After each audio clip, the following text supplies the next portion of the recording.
In the last video, I talked about your strategy with respect to acing the English language section of CLAT exam. Now, in this video, we take it even further. अब basically figure out ये तो हो गया है कि कैसे strategy होना चाहिए, कैसे प्रायोरिटाइज करना चाहिए अपने टाइम को एग्ज़ाम के अंदर, लेकिन ये चीज़ बाद में आती है। सबसे पहले ये आता है कि what exactly should you study for English language section. English language section में आपको एग्जैक्टली क्या पढ़ना चाहिए, राइट? इसमें हम लोग बात करेंगे क्वेश्चन टाइप्स के ऊपर कि कौन कौन से क्वेश्चन टाइप्स इंपॉर्टेंट हैं, कौन कौन से क्वेश्चन टाइप्स इंपॉर्टेंट नहीं हैं। अब इस चीज़ के लिए सबसे जो इम्पॉर्टेंट चीज़ है कि आपने क्लैट के मॉडल टेस्ट पेपर को, सैम्पल पेपर 1, सैम्पल पेपर 2 और सैम्पल पेपर 3 इसको अच्छे से एनालाइज किया है कि नहीं किया है।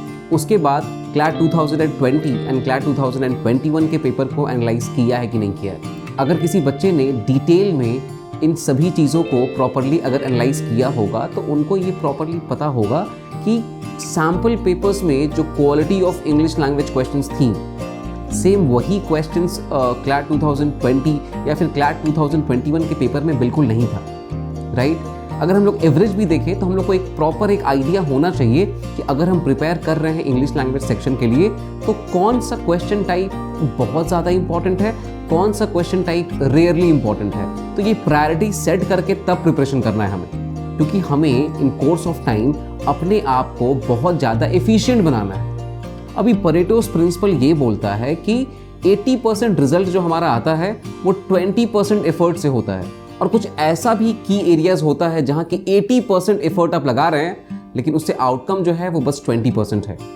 तो हमारा काम है इस चीज़ को फिगर आउट करना प्रॉपरली कि कौन सा वो 20% की एरिया है जहाँ की एफर्ट अगर अभी लगाते हैं, जबकि टाइम हर दिन हमारा जा रहा है, काउंट हो रहा है कि 80% रिजल्ट हमारे इंग्लिश लैंग्वेज सेक्शन में हमें दिख सके। और मैं टोटली बिलीव करता हूँ कि इंग्लिश लैंग्वेज एक ऐसा सेक्शन है जिसमें बस थोड़े से एफर्ट को लगाया जाए, अगर सीरियसली अगर लगाया जाए तो प्रॉपरली अपने मार्क्स को आप मैक्सिमाइज कर सकते हो।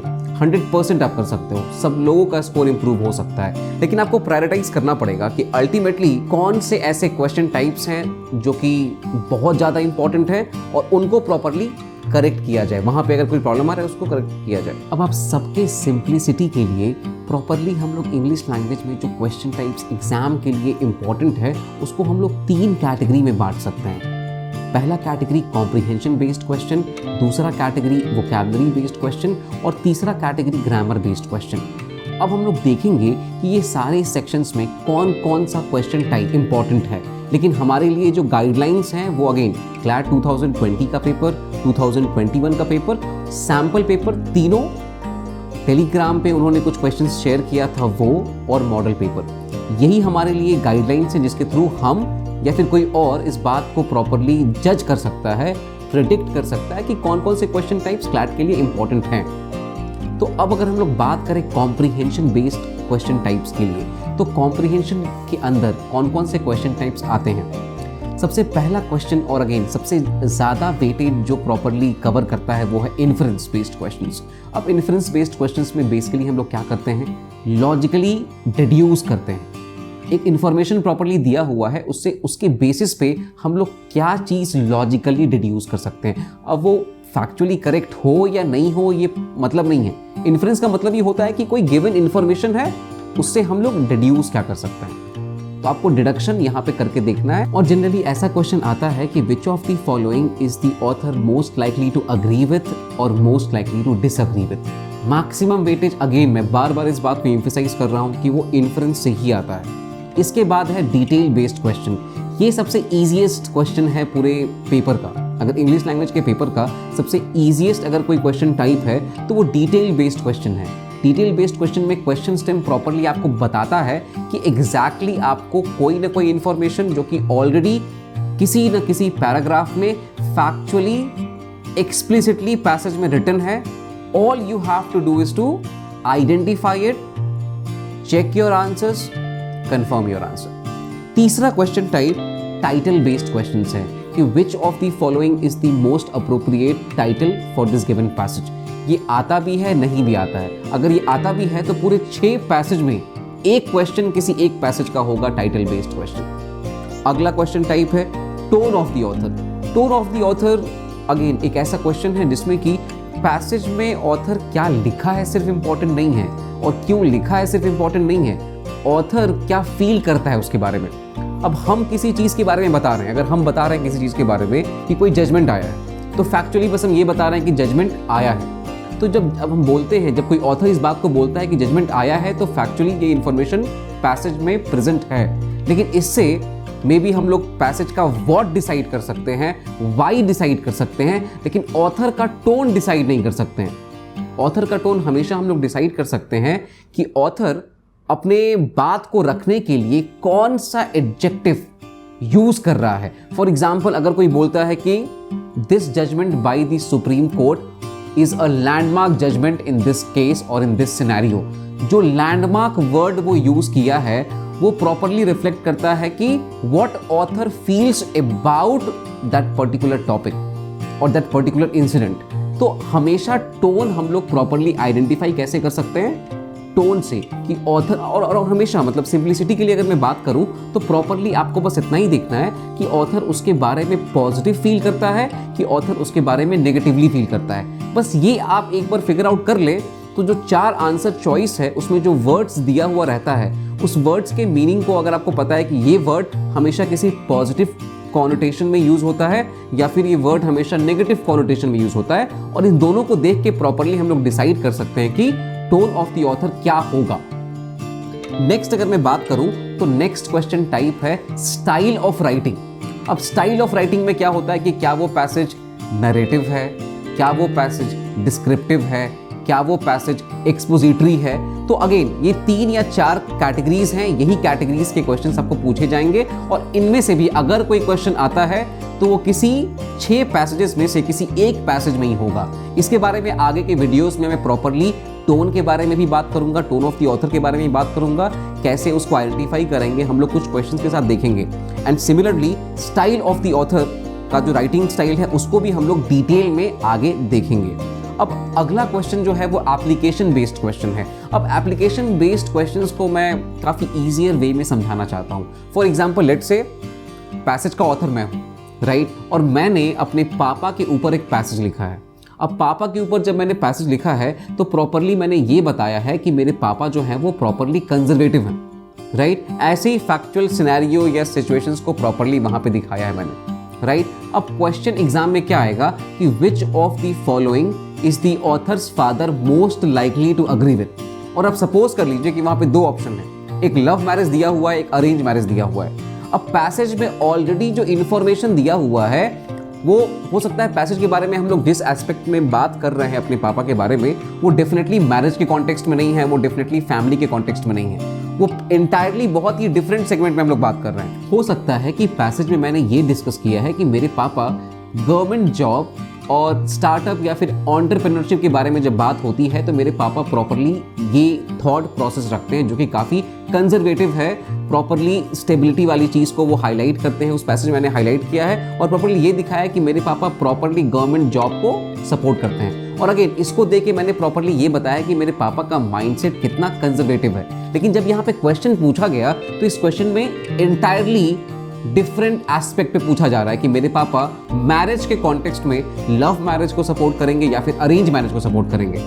अब उस पैसेज के इंफॉर्मेशन और यहाँ के इंफॉर्मेशन में कोई एक ट्रांसफर अगर हो रहा है तो बस यही हो रहा है कि वहां से आप लॉजिकली डिड्यूस कर पा रहे हो कि मेरे पापा क्या हैं, मेरे पापा का माइंडसेट नैरो है, मेरे पापा कंजर्वेटिव है। लेकिन उसी इंफॉर्मेशन को यूज करके आप यहाँ बता पाओगे काफी इजीली कि अगर मेरे पापा को डिसाइड करना पड़े अरेंज मैरिज और लव मैरिज के बीच में तो वो अग्री किससे करेंगे।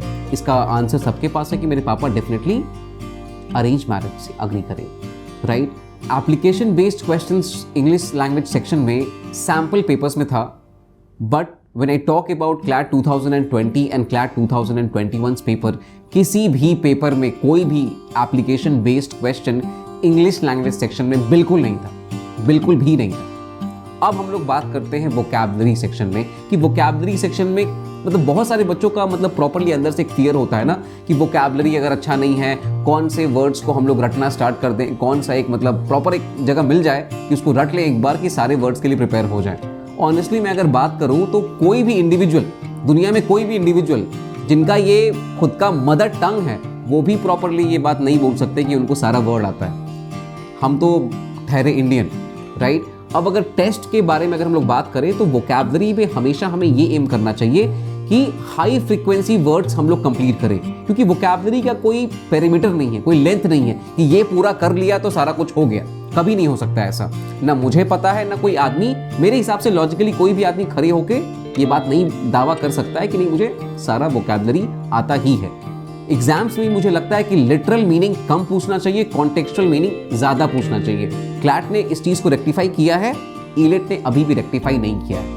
अब मैं वापस आता हूं इस बात पे कि क्लैट में वोकैबुलरी, चाहे वो ईडियम्स एंड फ्रेज हो, चाहे वो कोई फ्रेजल वर्ब हो, चाहे वो अगेन कोई फॉरेन वर्ड्स हो, चाहे वो कोई लिटरल या फिर पैसेज से ही कोई लिटरल या फिर कॉन्टेक्चुअल वोकैबुलरी अगर आपसे पूछ भी रहे हैं तो उसका वेटेज कितना होगा। प्रॉपरली अगर आप सारे क्वेश्चंस के थ्रू जाएंगे तो हार्डली उसका वेटेज अगेन 2 से 3 मार्क्स है, 2 से 3।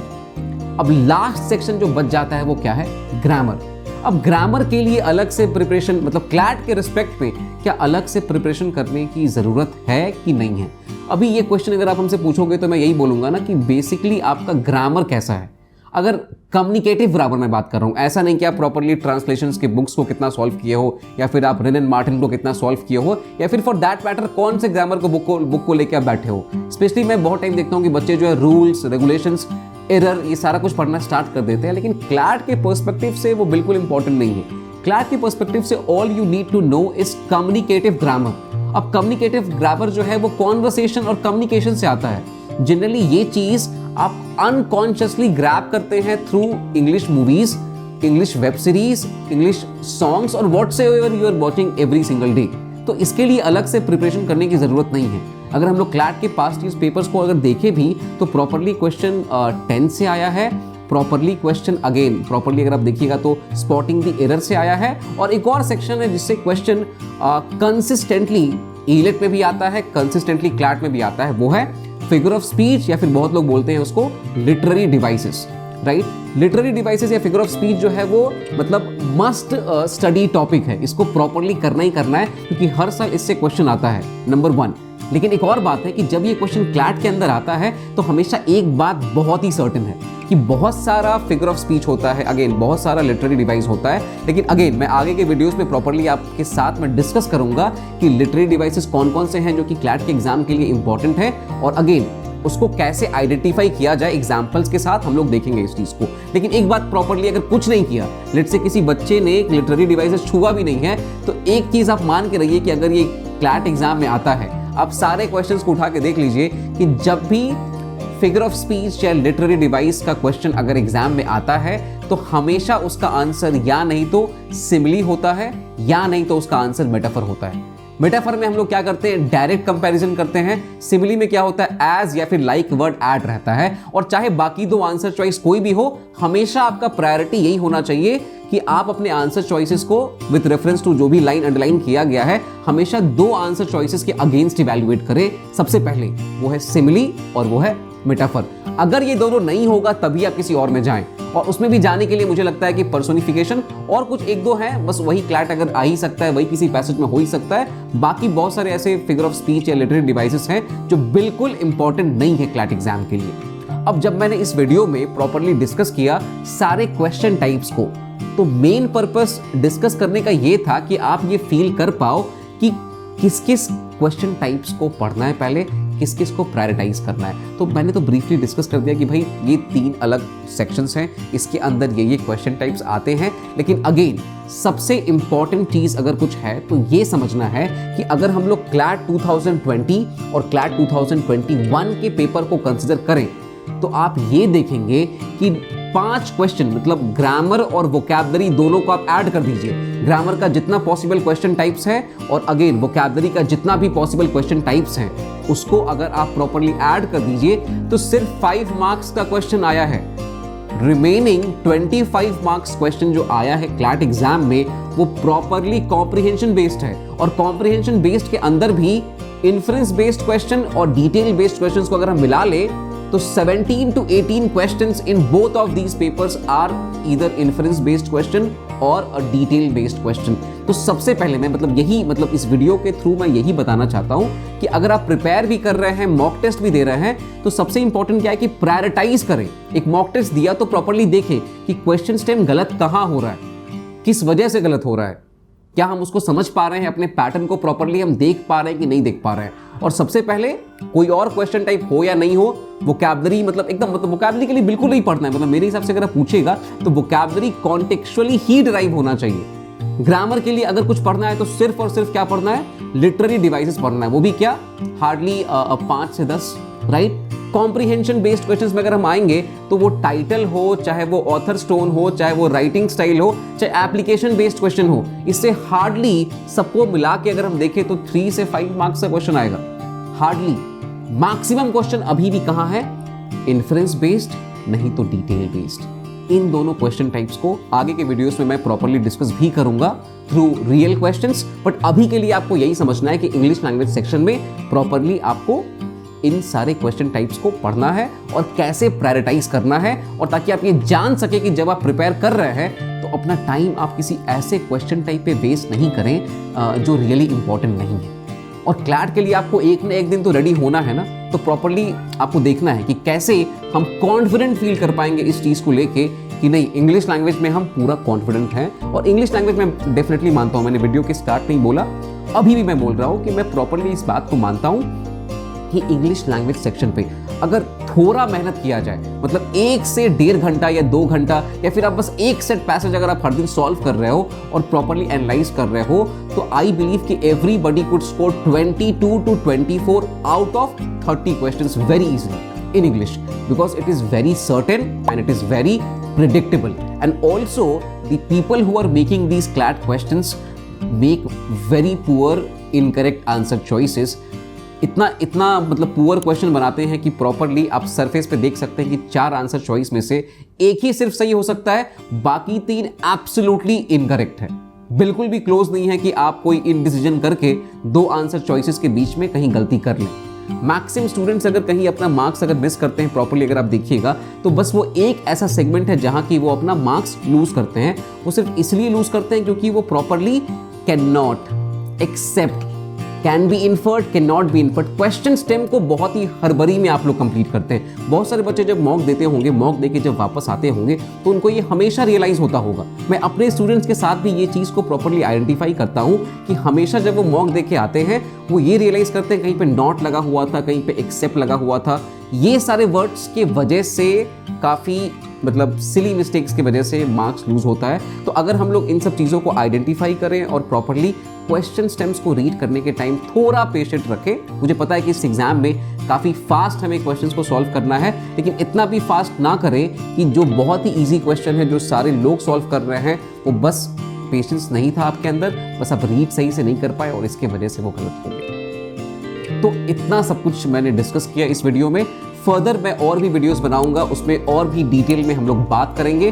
और कोई भी आपके दिमाग में अगर क्वेश्चन है इंग्लिश लैंग्वेज सेक्शन को लेके, आप प्रॉपर्ली कमेंट कर सकते हैं, मेल कर सकते हैं। Will try our best to cover that topic in one or another video. Thank you so much for watching my video till the end. If my videos add value to your CLAT prep, then please like my video, subscribe my channel and share it between other law aspirants. Thank you everyone. See you in the next video. Bye bye. Goodbye.